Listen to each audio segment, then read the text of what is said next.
agree with you. I do not have a problem trying a juvenile as an adult when they commit an adult crime like rape, sodomy, aggravated assault, double murder, for instance. No problem with that. But what about the sentencing structure? Let me throw that to you, John. As a prosecutor, I always felt my hands were tied. To send a kid away for life, somehow that doesn't seem right. Treating him in the juvenile system, that's certainly too lenient. Is there any opportunity to go down the middle when you've got a juvenile on trial for murder? Nancy, obviously the penalty in this case was 30 years to life. The jury convicted Chris Pittman on 2 counts of murder, so 2 counts of 30 to life. 30 years for taking the lives of his grandparents, both in the early 60s, we think was appropriate. This was, as the solicitor said, an adult crime. Blame someone else, knew what he was doing. So in this case, I do think the sentencing range was appropriate based on his actions. Hey guys, and I was feeling pretty sorry for Christopher Pittman in the courtroom. He looked so hangdog and pitiful. Then when he stood up and he didn't say he was sorry at all about the death of his grandparents, I don't know, that rubbed me the wrong way. But one thing really got to me when I read the account, John, about him holding down the little 9-year-old boy on the school bus and trying to strangle him by sticking his fingers down the boy's throat and not taking them out, and they had to pull him off. Whoa! I mean, that really concerned me. John? And I think, as I think the evidence showed and we showed, there was Christopher Pittman early on in Florida, and through accounts of his family initially, to law enforcement, to Dr. Crawford, we learned about the troubles he had there with the animals and with his family. And I think that continued in Chester and then continued afterwards in DJJ. The example you're talking about, and I believe Mr. Rogers testified that he was able to see the redness on the neck a day later. Again, just that he had trouble controlling his anger.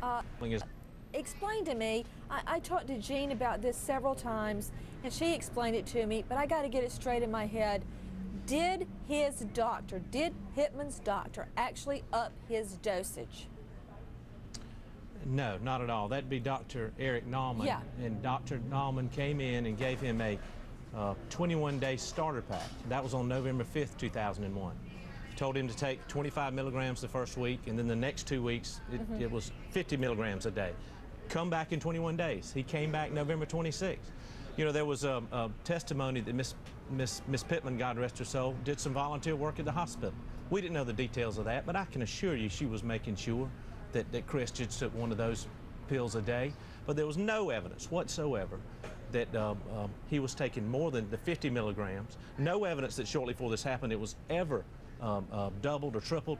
That got manufactured or came in late 2003 and early 2004, and it didn't get it into evidence in this trial, but there was a letter that Mr. Pittman read to the FDA that was written by Chris where he said his dosage had been doubled and quadrupled just a few days before that. That's and right that just wasn't true. You know, John Meadors, she's right to the extent that there was some evidence that he took Zoloft and then did this act. You're telling me and demonstrated to a jury that there were other violent acts, be they toward a playmate or an animal, that indicated he had this nature before he got on Zoloft. What about the suicide attempt, John? First of all, he'll be younger than I am when he gets out of the South Carolina Department of Corrections. He took the lives of 2 folks who were in their early 60s who were enjoying the prime of their life and starting to enjoy the prime of their life. They brought him back into their life to try to help him. He ended theirs. As far as I don't think there's any credible evidence that Zoloft, antidepressant, had any effect on this child. Quite the opposite. I think actually if you look specifically at the records of Dr. Nauman and even Livestream, it actually might have helped him. That wasn't the issue here, but there's no credible evidence that antidepressant played a role in these particular facts. And the jury got to listen to these witnesses, got to watch them be cross-examined. Some of their experts hadn't even reviewed the file. You're making me feel like a drunk who just had a cup of coffee. I'm waking up. John Meadors, before you leave, what do you mean by picked on his grandmother? You know, I didn't understand either one of these killings. You know, I think part of the problem here, Chris Pittman blamed everybody else but himself. Blamed the gentleman when the hunter saw him, blamed people all through his life. Through his defense here, he tried to blame everybody. In his statement, he blamed his granddad. They blamed us. They blamed Scott and Lucinda. Not that there's even an explanation for Granddaddy at all, but if you believe that he paddled him a little bit, what about Grandmama? It makes no sense. Did he pick on his grandmother? We have no direct, no evidence other than what was said in court, and Jean needs to start prosecuting. She really does have a good mind. But no evidence we had other than that came out in court. I tell you what, you know what it is?